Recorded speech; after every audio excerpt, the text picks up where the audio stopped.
Alrighty guys, this is Kyle again. This is video number 4 in our 6-part Music Midtown music video diary.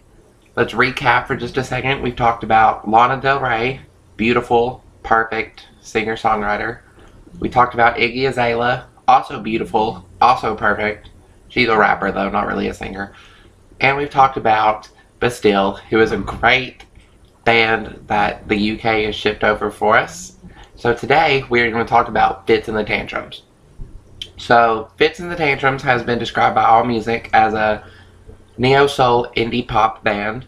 They were formed in Los Angeles in 2008 by Michael Fitzpatrick, where the band gets its name from, obviously, and Noel Scaggs, which I don't know if any of you guys have heard of Fitz and The Tantrums. Probably haven't, or you wouldn't be watching this video. But I highly suggest you go listen to their CD just for Noel Scaggs' appearances. Her voice gives people goosebumps, and that's not an understatement.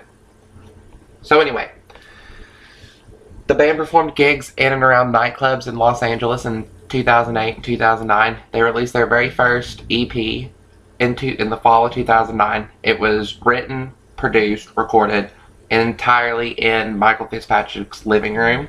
They distributed it around Los Angeles.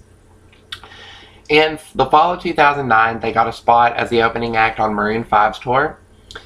And in an interview with Rolling Stone, Michael talked about how they received this huge break. Adam Levine was in New York City at his favorite tattoo shop getting one of his multiple tattoos done. And he heard Fitz and The Tantrums play their mixtape play on the speakers by the owner of the tattoo shop. And within a week and a half, they were on tour with Maroon 5. So that's pretty cool. The band released their first full-length album, Picking Up the Pieces, in 2010. The album was a critical success. It featured the 2 singles, Money Grabber and Don't Gotta Work It Out, which achieved minor success in the US and didn't really do much anywhere else. It charted on #1 on the Billboard Heat Seekers chart though, and in 2011 they were placed as a band to watch by Rolling Stone. So that's kind of cool to have a CD come out and then 5 or 6 months later be listed as a band to watch that's going to do great things by such a prestigious publication that is Rolling Stone. The band's second album, More Than Just a Dream, was released in 2013. The band recorded it while they were on tour for 2 years and Picking Up the Pieces. And it features the song Out of My League, which a lot of you guys might have heard because it's reached #1 on the US rock and their alternative charts.